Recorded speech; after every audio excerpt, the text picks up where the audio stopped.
اعوذ باللہ من الشیطان الرجیم بسم اللہ الرحمن الرحیم اللہ الذی انزل الکتاب بالحق والمیزان. یہ کتاب اور میزان ایک آیت میں جمع یا یہاں ہے یا سورہ حدید میں ہے.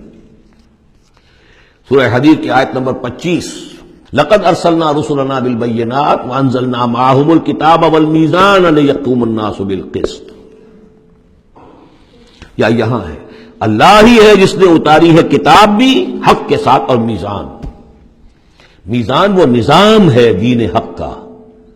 کتاب نے حق مقرر کر دیا ہے، میزان تول کر دیتی ہے. پھر اللہ نے دین کو مقرر کر دیا، لیکن دین کا نظام جب تک نہیں ہوگا تو دین کے مطابق فیصلے کیسے ہوں گے؟ اللہ نے تمہیں کتاب بھی دی ہے، نظام دیا ہے، میزان دی ہے. وما یدریک لعل الساعۃ قریب، کیا پتا کہ قیامت قریب آئی کھڑی ہو. اور الساعۃ سے مراد میری قیامت تو میری موت ہے. تم اگر اس میزان کو نصب کرنے کے لیے تن من دھن نہیں لگا رہے ہو تو کیا پتا مہلت عمل کل ختم ہو جائے. کیا پتا ہم میں سے کسی کو کل صبح کا سورج دیکھنا نصیب نہ ہو. کیا پتا. تاخیر و تعویق میں وقت ضائع کرنا سب سے بڑی حماقت ہے. یستعجل بها الذین لا یؤمنون بها، اس قیامت کے لیے جلدی مچا رہے ہیں وہ لوگ کہ جو اس پر ایمان نہیں رکھتے. والذین آمنوا مشفقون منها، جو ایمان رکھتے ہیں وہ تو اس سے ڈرتے ہیں، لرزاں و ترساں رہتے ہیں. جو سورہ نور میں ہم نے پڑھا یخافون یوما تتقلب فیہ القلوب والابصار، وہ لوگ تو اس مقام پہ بلند پر پہنچنے کے باوجود لرزاں و ترساں رہتے ہیں اس دن کے خیال سے جس دن اپنے پروردگار کے حضور کھڑے ہونا ہوگا. والذین آمنوا مشفقون منها ویعلمون ان الحق، وہ جانتے ہیں کہ وہ حق ہے، آ کر رہے گی. الا ان الذین یمارون فی الساعۃ لفی ضلال بعید، آگاہ ہو جاؤ جو لوگ قیامت کے بارے میں جھگڑتے ہیں اور اس میں شک و شبہ کرتے ہیں وہ بڑی دور کی گمراہی میں پڑ چکے ہیں. اللہ لطیف بعبادہ یرزق من یشاء، اللہ بہت باریک بین ہے اپنے بندوں کے لیے اور وہ رزق دیتا ہے جس کو چاہتا ہے. یعنی اقامت دین کی جد و جہد میں یہ فکر نہ تمہیں ہو کہ کیا کھائیں گے کیا پیئیں گے. میں آپ کو حضرت مسیح کا وہ قول بھی سنا چکا ہوں جو متی کی انجیل میں ہے. کیوں فکر کرتے ہو کیا کھاؤ گے پیو گے؟ کیا جنگل کی چڑیاں جو ہیں جو نہ ہل چلاتی ہیں نہ بوتی ہیں نہ کاٹتی ہیں لیکن صبح کو اپنے گھونسلوں سے نکلتی ہیں اور شام کو آسودہ ہو کر واپس آتی ہیں، تو وہ رب جو ان کو کھلاتا پلاتا ہے وہ تمہیں نہیں کھلائے گا؟ کیوں تشویش کرتے ہو کہ کیا پہنیں گے؟ جنگل کی سوسن کو نہیں دیکھتے کہ جیسا خوبصورت لباس اللہ نے اسے دیا ہے. سلیمان بھی اپنی ساری شان و شوکت کے باوجود ویسی پوشاک نہیں رکھتا تھا. تو جو اس گھاس کو یہ سب کچھ دے رہا ہے جو آج ہے اور کل جلا دی جائے گی، کیا وہ تمہیں نہیں، تمہارا تن نہیں ڈھانکے گا؟ لیکن تمہیں ایمان نہیں ہے. تو فرمایا اللہ لطیف ہے اپنے بندوں کے لیے. ایک دفعہ یکسو ہو کر فیصلہ تو کرو کہ اب اپنے آپ کو وقف کرنا اس کام کے لیے. اللہ تعالیٰ وہاں سے رزق دے گا جہاں سے تمہیں گمان تک نہیں ہوگا. من یتق اللہ یجعل لہ مخرجا ویرزقہ من حیث لا یحتسب. لیکن اس کے لیے اللہ پر ایمان ضروری ہے، توکل ضروری ہے.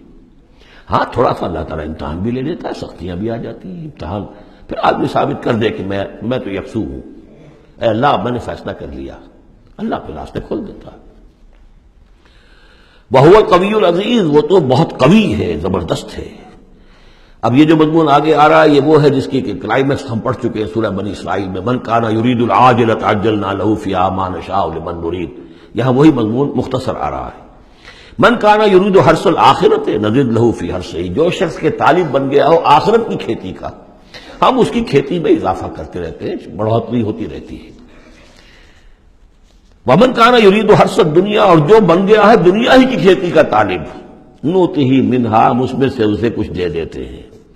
فَمَا لَهُ فِي الْآخِرَةِ مِن نَصِيب، پھر آخرت میں اس کا کوئی حصہ نہیں ہے.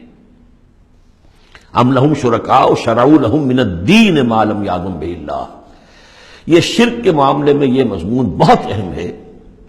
ایک تو بار بار آیا ہے کہ نہ اللہ نے کوئی سند اتاری، نہ سلطان اتاری، نہ کسی کتاب میں اس کے لیے کوئی دلیل اتاری، کہیں کچھ ہے ہی نہیں.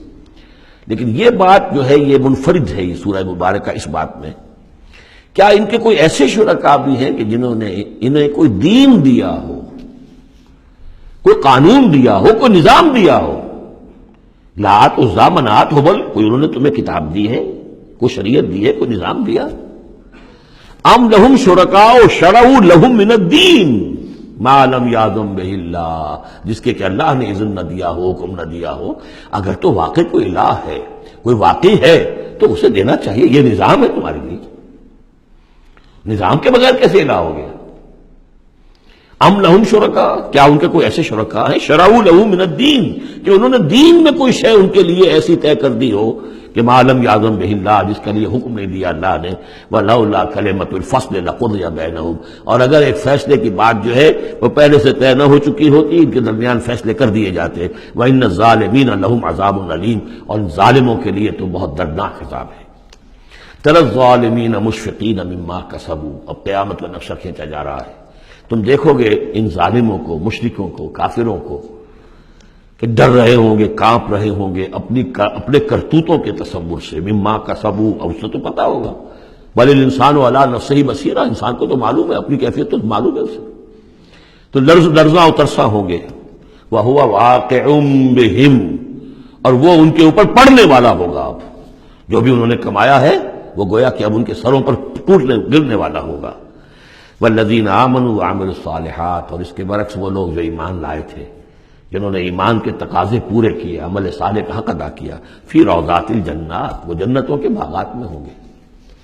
لہم ما یشاءون عند ربہم، ان کے لیے وہ سب کچھ ہوگا ان کے رب کے پاس جو کچھ وہ چاہیں گے۔ ذالک هو الفضل الکبیر، یقیناً یہ بہت بڑی فضیلت ہے جو انہیں حاصل ہو جائے گی۔ ذالک الذی یبشر اللہ عبادہ الذین آمنوا، یہ ہے وہ انجام نیک جس کی بشارت دے رہا ہے اللہ اپنے ان بندوں کو، الذین آمنوا وعملوا الصالحات، جو ایمان لائیں اور نیک عمل کریں۔ قل لا اسألکم علیہ من اجرا قل لا اسألکم علیہ اجرا الا المودۃ فی القربى، کہہ دیجئے کہ میں تم سے کوئی اجرت نہیں مانگتا، کوئی اجر نہیں مانگتا، کوئی مزدوری نہیں مانگتا، کوئی انعام میں نے کبھی نہیں مانگا، الا المودۃ فی القربى، سوائے قرابت داری کے لحاظ کے۔ ومن یقترف حسنۃ نزد لہ فیہا حسنا، اور جو کوئی بھی کوئی بھلائی کمائے گا تو ہم اس کے لیے اس میں اور بھلائی میں اضافہ کرتے رہیں گے۔ ان اللہ غفور شکور، یقیناً اللہ تعالی غفور ہے اور شکور ہے۔ صدق اللہ العظیم۔